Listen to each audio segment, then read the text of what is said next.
Welcome to my channel mga master, this is Master G. Ngayon, wala tayong sementeryo muna at ngayon ay gusto kong ipakita sa inyo at mag-react dahil ang ating vlog ay reacting to my old photos. O yung bago pa ako maging vlogger, bago ko pa kayo ma-meet, bago nyo pa ako makita dito sa YouTube, ay i-share ko sa inyo yung mga lumang pictures ko. Alam ko maraming iba magsasabi dyan, ano kaya itsura ni Master G nung siya ay hindi pa vlogger or ano, magtatanong kung ano ba talaga yung itsura ko dati. So, bago pa ako maging ganito, sasabihin ng iba dyan kasi napapansin ng iba, medyo ano daw yung ilong ko. Parang nagpalagay daw ako sa ibabaw kasi uso po talaga ngayon yun. Hindi ko naman po kinakahiya na ako ay original 100%. Lahat po, yan. Lahat po yung nandyan. Original po yan. Sus, may itong, okay na nga ito eh. Kumbaga, okay na nga ito. Hindi, para sa akin guys, kailangan talaga nating ipakita o ibalik yung, hindi naman totaling ibalik, yung ano man sa inyo, yung i-share sa inyo yung nakaraan ko. Syempre, alam nyo naman mga master, lahat tayo ay may mga kanya-kanyang evolution. Evolution. Hindi, magsimula tayo dito way back 2016. Eto, mapapansin nyo tong photo na ito. Wait lang, yan. Tignan nyo, ilalagay ko dito sa harap ng screen. Yan po yung time na ako ay nag-audition, wow, sa Tawag ng Tanghalan. That was my first time na mag-audition po. Kasi sa mga hindi po nakakaalam, ako po yung medyo kumakanta at mahilig po talaga akong kumanta, mga nag-video. Tapos sumasali din ako ng singing contest nung ako ay bata pa. Ako'y bata pa. Yun. So, yan, nakikita nyo yung itsura ko dyan. Haggard. Tapos, hindi ko ma-express. Kasi 2017 pa ito, nakalagay dyan. August 25, 2017. Ipinost ko ito. Pero I think, nangyari tong kababalaghan na to 2016. Mga ganon. So ito, 2017 din tong kuha na to. Yan. So, nakakatuwa lang dyan. Payat pa ako dyan. Tapos gumagawa na ako. Nagba-vlog na ako dyan totally. Ng mga, gumagawa ko dyan ng mga story na, kunyari may kausap ako sa phone. Yung mga unang nakapanood siguro ng video ko. Pero binura ko na kasi sa YouTube eh.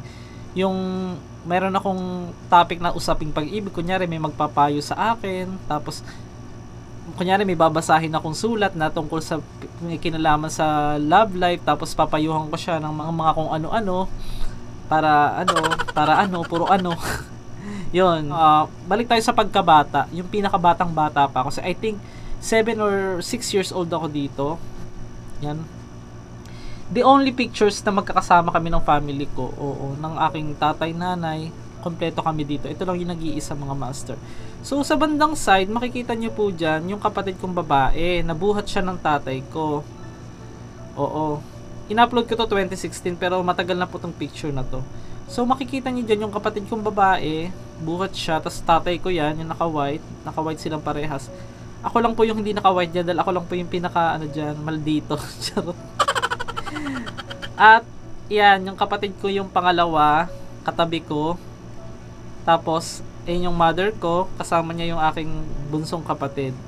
So, 3 lalaki at 1 babae. Yan. Kitang-kita niyo naman itsura ni Master G. Ako ba yan? Parang ang layo na, no? Kasi ang tatay ko, kami ang ginugupitan niyan lagi.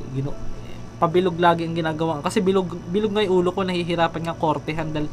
As in, bilog na bilog yung ulo ko mga master. Pero, hindi ako nagpapabilog ng ulo. Kahit kanino. Charot. Yan. Tapos, dito na tayo sa part na nagtatrabaho na ako. Yan, oh my gosh. Ito guys, nakaka-flashback. 2014 ito. Nagpunta po ako ng Boracay. Nagtrabaho ako as therapist. Shoutout po sa Palasa Spa. Namimiss ko na kayo. Abangan nyo, magkikita-kita tayo dyan. Yung aking mga naging katrabaho kung nandyan pa sila. Kasi ang tagal na po nun eh. 2014 pa ata. So, yan, nakikita nyo dyan. Ang saya-saya namin, mga master. Lahat po yan kasundo ko. Wala po akong nakaaway dyan. Kasi, alam niyo naman guys, kailangan makisama ka din. Mga taga-Kalibo ito Boracay. Ngayon, tong pwesto namin na yan, ay naano na yan eh, na ano na siya ng nag-widening. Nung nag-widening ang Boracay, naisama siya doon. So, nawala po yung pwesto na yun. Pero, I think, nandun pa rin yung Palasa Spa. Magpa-massage kayo dun mga master pag pupunta kayo ng Boracay. Napakasarap po ng massage namin dun. O diba, promotion ma'am. Hello po sa mga owner po niyan. Baka naman po pa-promote niya na sa akin. Ito yung nakakatawa. 2030 naman ito, nasa Cebu ako. Nagbibideo ako niya sa isang mall, tapos pinicturean ako ng aking kaibigan diyan. Tapos ayun. Ayun na yun, nakakatawa. Ano naman nakakatawa yun, saring. Tapos ito yung aking pusa, na-miss ko lang. Pinaka-paborito kong pusa, si Rafflesia. Alam niyo kung bakit yun siya tinawag na Rafflesia, mga master? Yung pusa na yan. Lalaki yan. Lagi siyang maingay. Tapos yung, alam niyo yung bulaklak na Rafflesia, napakabaho daw nun. Pag huminga siya sa'yo, sobrang baho talaga. Kaya Rafflesia yung ipinangalan ko sa kanya. So next naman, isa sa pinaka-memorable na birthday ko naman, nakikita niyo dyan. Niregaluhan ako ng, hindi pala, nag-share pala kami yata ni BFF. Ito po yung first celebration ko po sa Bukidnon, na talagang as in, sobrang lamig dyan. Dyan yung time na binangungot ako. Kumaga nagising na lang yung nang nahulog sa kama si BFF. Ang taba-taba ni BFF, di ba? Nahulog sa kama. Ginising niya ako. Tapos kasi yung baboy medyo maingay, umuungol-ungol noon. Tapos inisip ni BFF, ako 'yon. 'Di ba? Tapos yun, ginising ako. Yung celebration namin, pinag-isa namin ng aking BFF. Ito na yung gumagala na ako 2018 to. Hindi pa ako totaling vlogger nito. Yan, makikitignan nyo na lang dyan sa screen. Kasama ko yung aking kaibigan na taga San Miguel, Bulacan, na nasa Saudi Arabia na ngayon. Yan, shout out kay Jervy. Yan. Siya yung kasama ko niyan, if hindi ako nagkakamali, sa Biak na Bato. Matagal na rin yan. Pero yung gusto ko yung talagang as in batang bata pa eh. Doon tayo sa part na yung as in sobrang bata pa ng itsura ko. Matatawa kayo sa itsura ko dyan. Ang payat. 2017. Tapos meron pang, dapat yung medyo naman. Yung graduation picture. Oh my gosh.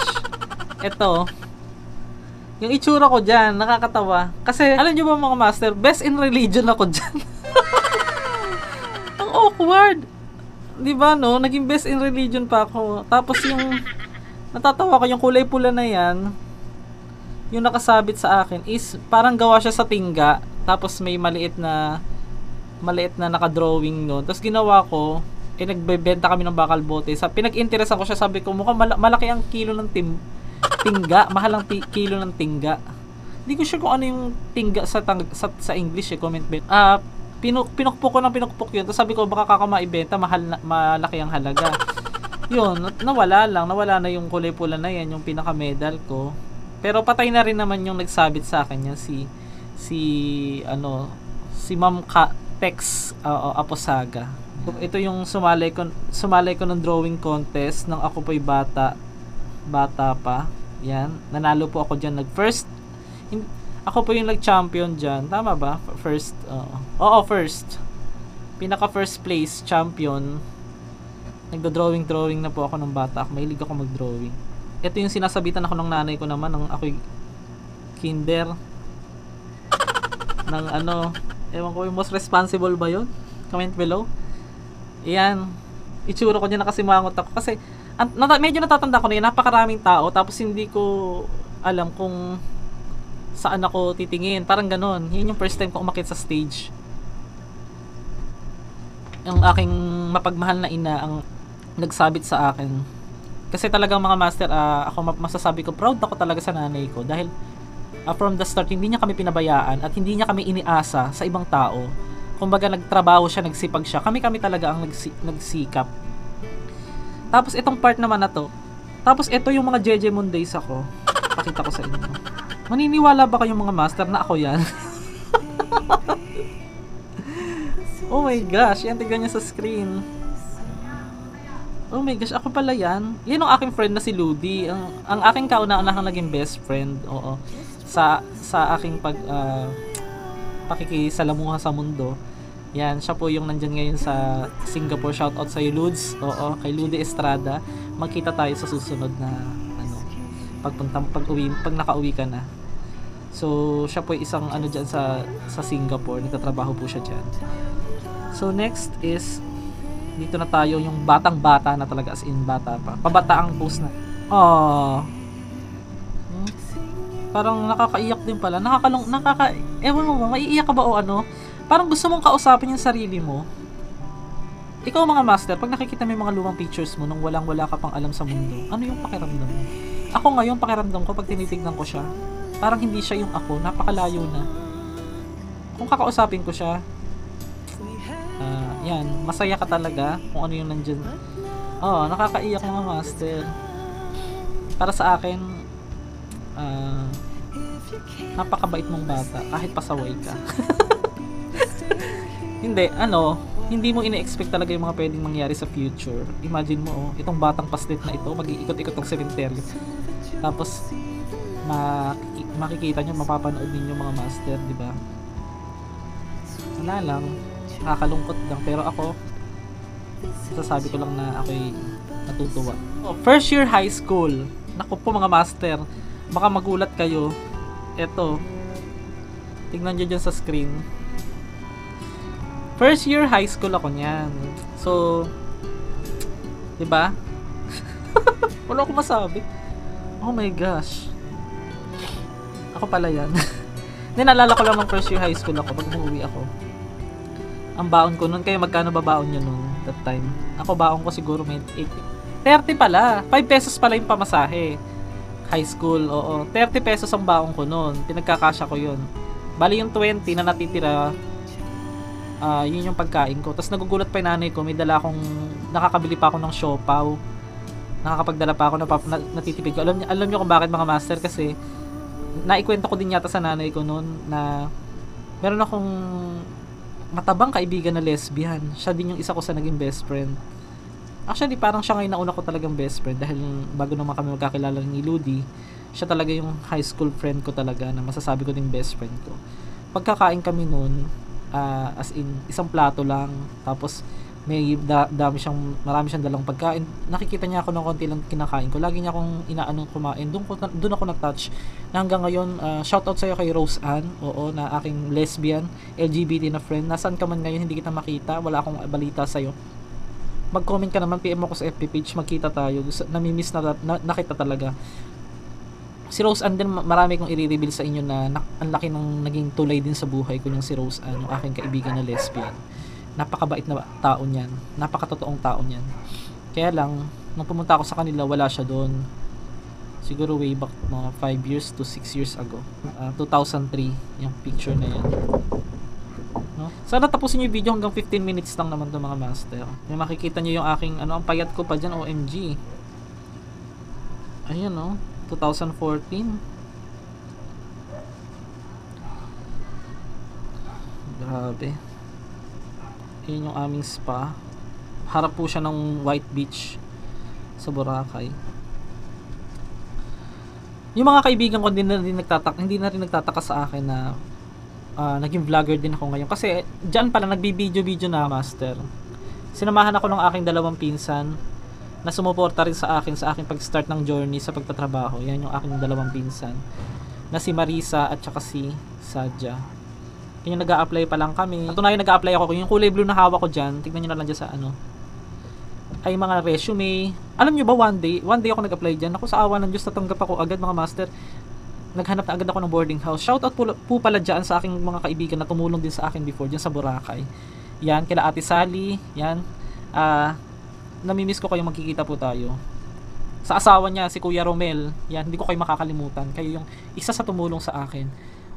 Lalagay ko din po yung page nila dyan. I-follow nyo mga master, supportahan nyo din po. Para kung gusto nyo yung mga adventure, mga ano sa Boracay, mga parasailing, mga activities, sila po yung may alam na mas mura at mas affordable. Tapos ito yung first time ko sumakay ng barko. Pakita ko sa inyo. Naligaw pa kami ng pinsan kong si Milan. Unang sakay ko ng barko papuntang Aklan, kasi ngayon yung magtatrabaho na ako, mag-a-apply. Maghahanap ako ng ng mapapasukan. Ayan, galang-gala na ako mga master. Una pa lang, naligo. Ito yung nag-selfie pa kami bago kami maiwanan ng bastang pinsan ko si Milan. Ito, kakaiba tong picture ko na to. Para ako natusta. So, kayo, ano bang mafe-feel ninyo pag nakikita niyo yung mga old photos ninyo? Actually, wala na ako. Ito pala, meron pala ako yung nag-aaral pa lang ako ng reflexology. Itong aking kaibigan na to, mag-comment below ka naman kung buhay ka pa, charot. Kung nasaan ka, yan. Yan yung nag-aaral ako ng reflexology bago ako makarating ng Boracay. Kaya pala ako natanggap agad kasi tinapos ko yung aking, nagtapos ako ng pag-aaral ng reflexology. Kumbaga nakagraduate ako. Yung aking picture ng ako'y baby pa. As in, 2 taon pa lang daw yata ako dito. First time kong lumuwas. Nagpunta ng Quezon City kasama ang aking ina. Yan, tignan nyo. Oh. Baby pa ako dyan. Diba no? Kung i-imaginein mo. No? Hindi ko talaga maano. Kasama ko yung aking tito na nasa Bohol. Abangan nyo po yung ating mga vlog sa Bohol. Next. Wala na no. Batang bata pa. Oh my gosh. Ako pala yan. Kayo, ano yung talagang nafe-feel ninyo nung kayo'y bata pa? Pag babalik tanaw kayo sa mga lumang photos, mga memories ninyo, i-comment nyo dyan sa ilalim. Tapos, kaya ko to ginawa tong vlog na ito, para i-remind sa sarili, bawat tao, sa sarili natin, o i-remind ko rin sa sarili ko na walang dapat magbago sa akin. Ang dapat lang magbago sa akin yung paano ako makipag-usap, pakisama sa tao. Pero yung mismong pagkatao mo, hindi mo na mabubura yan kung ano yung talagang ikaw. Hindi agad-agad yung mabubura. Pinasasalamatan ko po kayo dahil isa din po kayo sa nagbigay ng pagbabago sa aking buhay at sa inyong mga suporta sa akin ay lagi ko kayong ma-share ng mga inspirasyon, mga puntahan ng mga iba't ibang lugar sa Pilipinas, hindi lang po yung mga kababalaghan, kundi mga adventure at mga magagandang lugar na ipapakita ko sa inyo sa panonood nyo lang sa atin at pagsuporta. Maraming salamat at mag-ingat palagi mga master. God bless and see you again.